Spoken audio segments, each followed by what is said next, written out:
বিক্রমপুর গ্রামে রাহুল, অমিত, সানিয়া, রিমি এবং প্রিয়া নামে কয়েকজন বন্ধু বাস করত। একদিন রাহুল বাড়ির এপাশ থেকে ওপাশ হাঁটাহাঁটি করছিল আর ভাবছিল,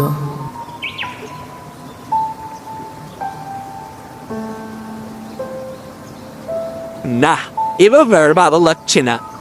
যদি একটু ঘোরাঘুরি করতে পারতাম তাহলে ভালো হতো। দেখি অমিতকে ফোন দিয়ে দেখি ও কি বলে। যদি ঘুরতে যায় তাহলে তো ভালোই হয়। হ্যালো অমিত, কোথায় তুই? তোর সাথে একটু কথা ছিল। এই তো বাড়িতে আছি, কি বলবি বল। না, এই বাড়িতে ভালো লাগছে না। চল কোথা থেকে ঘুরে আসি। এভাবে আর কতদিন থাকবো? ভাই কথাটা তো মন্দ বলিস না তুই। এমনিতেও বাড়িতে বসে থাকতে থাকতে বোরিং লাগছে। চল সবাই মিলে বনভোজন করছে, ভালো লাগবে।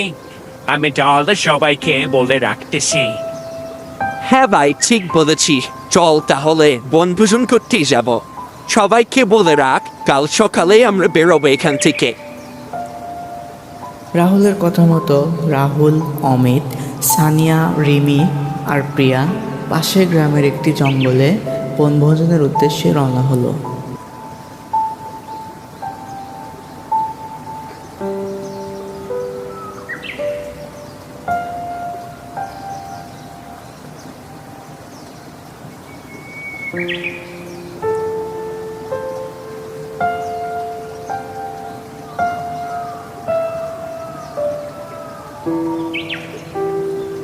তারা সবাই জঙ্গলের আরো ভেতরে গেল।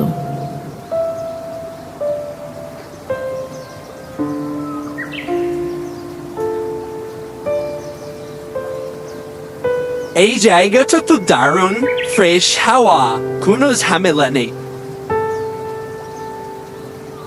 হ্যাঁ, কিন্তু শুনেছি এই জঙ্গলে নাকি পুরনো গল্প আছে, কিছু ভূতের কথা বলে গ্রামের লোকেরা। তখন অমিত হাসতে হাসতে বলে, হ্যাঁ হ্যাঁ হ্যাঁ, আরে ওসব গল্প বানানো। চল আজকে বারবিকিউ তৈরি করি। সন্ধ্যা নেমেছে, বন্ধুরা একটি খোলা জায়গায় তাঁবু গাড়ছে। সানিয়া, রিমি আর প্রিয়া এক জায়গায় দাঁড়িয়ে গল্প করছে। তখন রিমি বলে, হেই, তোরা শুনেছিস এই জঙ্গলে নাকি একটা মেয়ে ভূত ঘুরে? বহু বছর আগে এখানে একটা দুর্ঘটনা ঘটেছিল। এই থাম রেমি, আমার ভয় লাগছে। আরে ওসব ভূত কিছুই নেই, তবে এই জায়গাটা একটু অদ্ভুত লাগছে। দূরে একটি ছায়ামূর্তি দেখা যায়, মহিলা আকৃতির। তবে এই বিষয়টি তারা কেউ লক্ষ্য করে না।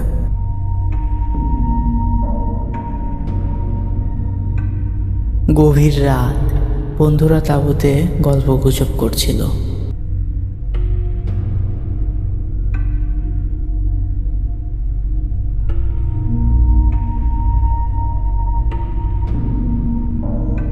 ঠিক তখনই বাইরে এক অদ্ভুত আওয়াজ হয়, যেন তাঁবুর দড়ি ছিঁড়ে যাচ্ছে।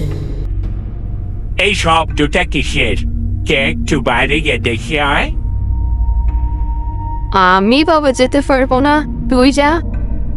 তখন রাহুল বলে, তোমাদের কারোর যেতে হবে না, আমি দেখছি।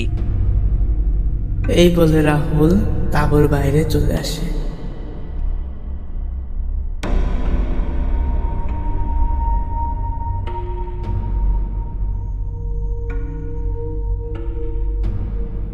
রাহুল চারপাশ ঘুরে দেখে, কিন্তু কিছুই দেখতে পায় না। রাহুল যখন আবার তাঁবুতে ফেরার জন্য রওনা হয়, ঠিক তখনই একটা ফিসফিস আওয়াজ শুনতে পায়। রাহুল পেছনে ঘুরতেই খুব ভয় পায়। সে দেখলো একটি ছায়ামূর্তি আকাশে উঠছে।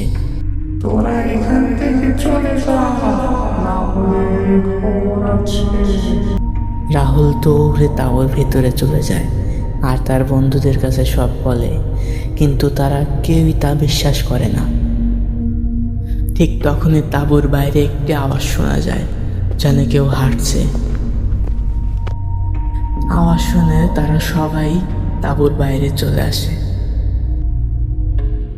তারা বাইরে আসতেই লক্ষ্য করলো আকাশে সেই ছায়ামূর্তিটি ভাসছে। এসব দেখে রিমি খুব ভয় পেল আর বলতে লাগলো, ওটা ওটা কি? আমি তোদের বলেছিলাম এখানে কিছু আছে, তোরা বিশ্বাস করলি না। এখন কি হবে? তখন ছায়াটা ফিসফিস করে বলতে লাগলো, তোমরা আমার বাইরে এসেছো, এখান থেকে চলে যাও, তাহলে তোমাদের কেউ বাঁচতে পারবে না। এসব শুনে রাহুল ও তার বন্ধুরা ব্যাগপত্র ছড়িয়ে ছিটিয়ে রেখেই দৌড়ে পালাতে লাগলো।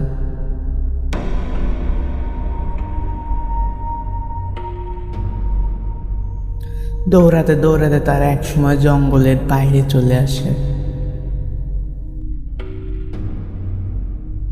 রাহুল জঙ্গলের বাইরে এসে চারপাশ তাকাতে লাগলো, দেখলো অমিত তাদের সাথে নেই। তখন রাহুল বলল, অমিত অমিত কোথায় গেল? অমিত তো আমাদের সাথে এতক্ষণ তো রাখছিল। তখন রিমি বলে, আরে হ্যাঁ, অমিত তো আমাদের সাথে এতক্ষণ দৌড়াচ্ছিল, হঠাৎ কোথায় গায়েব হয়ে গেল? তাহলে কি ওই ভূতটা অমিতকে? তোমরা আসবে না তোমার বন্ধুকে নিতে। হ্যালো বন্ধুরা, যদি ভিডিওটি ভালো লেগে থাকে তাহলে like, comment, share and subscribe করে পাশে থাকবেন। আল্লাহ হাফেজ।